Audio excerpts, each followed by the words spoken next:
Actually, I'm a first-year maths student at the University of Warwick in the UK, and in my spare time I'm both a developer and a moderator on portableapps.com.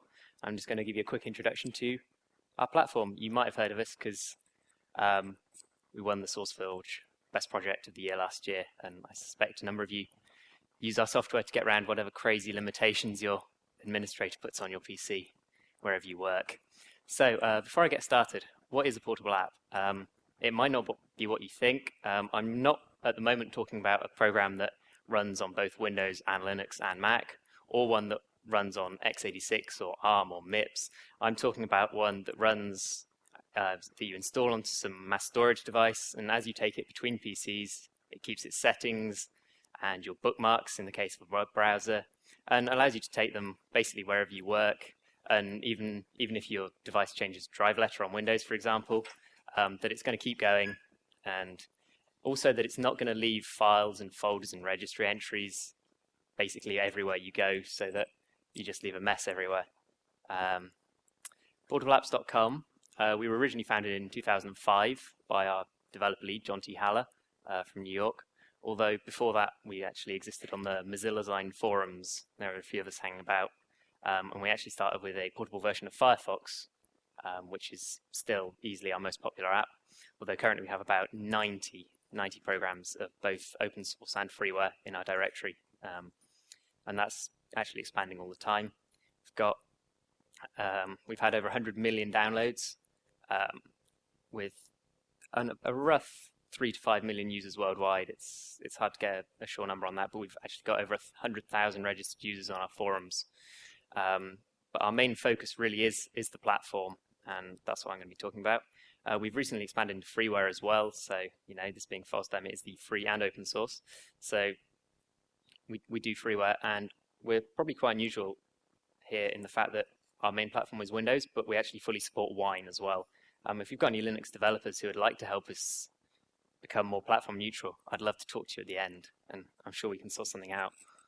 So the platform, we have four components: the menu, the format, the installer, and the actual launchers themselves. And I'm going to give you a brief run of each of those. The platform, words wrong at the bottom. So the platform, the menu rather, is probably the least interesting part to you guys, but it's actually what the users see most of the time. You can see a screenshot of version 1.6, which was released last week on the right-hand side. We've got a couple of applications pinned to the top, Firefox and Thunderbird and OpenOffice, Pidgin. We do Inkscape and things like that as well. It's got built-in functions for adding and removing applications, backing up data using the format, which I'll talk about in a minute. Integrates fully with the installer. Themes, there's actually quite there's a big theme community as well. And a huge localization attempt. We're currently in 51 languages for the menu, so basically whatever you speak, you can probably have it in your language. Like I said, 1.6 was released last week. We've got 2.0 already in beta testing, and we're hoping that should incorporate an updater similar to apt, so you can grab new apps from the website and update the ones you've already got completely painlessly. So the format is kind of the main way that it all works. On the top level, so this is in bold, so you'd replace this with an emule program. In the case of Firefox, we've got Firefox Portable. In the top level directory, you have a launcher, which I'll talk about in a minute, and a help file. And then all our applications are split into these 3 folders. App is where you've got app info, which literally has a couple of files that I'll also talk about, and they describe your program so that the menu can show it up properly, and they describe the installer so the installer generator can create it properly. App name, in the case of Firefox, is Firefox. The key with this is that it's an exact binary copy of your normal installation. So we've actually got an exact copy of Firefox in there, or an exact copy of Thunderbird. The idea being that when you update your program, if the portable version isn't updated at the same time for whatever reason, the users can literally grab your normal installed version, extract it, drop it straight in there, and as long as you haven't made too many changes to your program in the way it saves its settings, it should work no problem at all. Default data, being in an oval, is optional. For example, with Firefox does require a profile to be there when it's run, but the data folder, when we package stuff up in the installer, the data folder is left intentionally empty so it doesn't overwrite anything of the users. So basically your launcher on first run checks to see if there's anything in the data directory, and if there's not, it copies it straight over from the default data. As I mentioned, data is normally is when you package stuff up in the installer is completely empty, because overwriting user settings is never ever a good thing. They'll hate you. And then the other folder, which kind of is just other, really. There's help file, and because we're GPL, we've got source and stuff like that in there. Just odd bits and pieces that don't really fit anywhere else. The installer. The installer's quite nice in that you get it for free once you're in the format. Once you're in the format, you can run the installer creator, and it'll create your installer.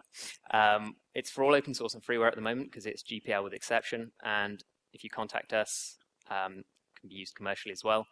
The idea being that you can see it down there, it automatically searches for the platform when you run the installer, so it fills in the right directory for the user, so they have as little to do as possible.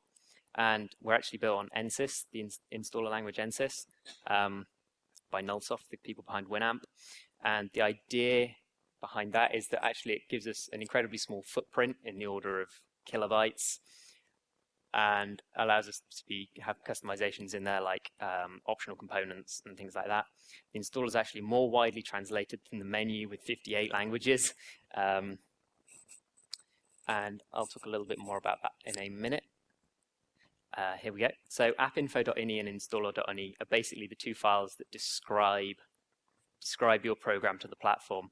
On the right-hand side, you can see a copy of the appinfo.ini file from the program I work on, Toucan. And appinfo.ini literally describes to the menu your program. It tells it what version for the updater, your homepage, so people can easily visit that, a brief description, and various odds and ends like that. For example, if your program has multiple X's, you can get them all to show up in the menu if you want, or only one or two of them, with various icons as well. So that basically describes that, and also language, so that when you run your program from the menu, you can have it start in the correct language. Installer.ini is basically exactly the same, except it describes stuff for the installer, so specifying optional components and languages. There's not really a lot of point having your installer translated into a random language if your user that then runs the program and finds it's not actually in their language at all. It's kind of off-putting for everyone, and makes people unhappy.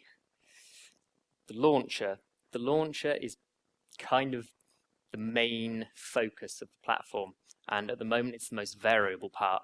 So the launcher is what makes your app run in a portable fashion, and because all programs are different, they obviously vary an awful lot. So for example, if you've got a program that's been designed to run in a portable fashion, you'll find that actually all you need to do is run it and then exit, and everything carries on all right. In some other programs, for example, you might have to tidy up registry entries after the program is finished, or tidy up settings, move them to the USB drive if they're saved automatically on the local PC, stuff like that. We also write these in NSYS. You can see a short section from the Firefox one there. It's probably one of our more complex examples. Although actually in the last sort of week or so, we've taken a very similarly to the way the installer and the platform are specified with the ini files. We've now actually got a universal launcher that's currently in alpha testing. The idea being you fill in another file that basically says, my program writes to the registry here, here, and here, and it saves its settings here and there, and it'll basically create a launcher for you that tidies it all up afterwards. The idea being that by reducing the number of launchers we've got, we can clamp down on bugs, basically. So that's kind of that. NSYS again is used because it's got a really small overhead.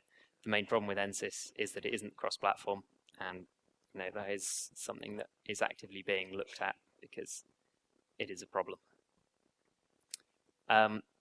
You're probably all working on some apps that you might have a Windows build. If you did, it would be good. There's a number of changes you can actually make to make your app run in a more portable fashion.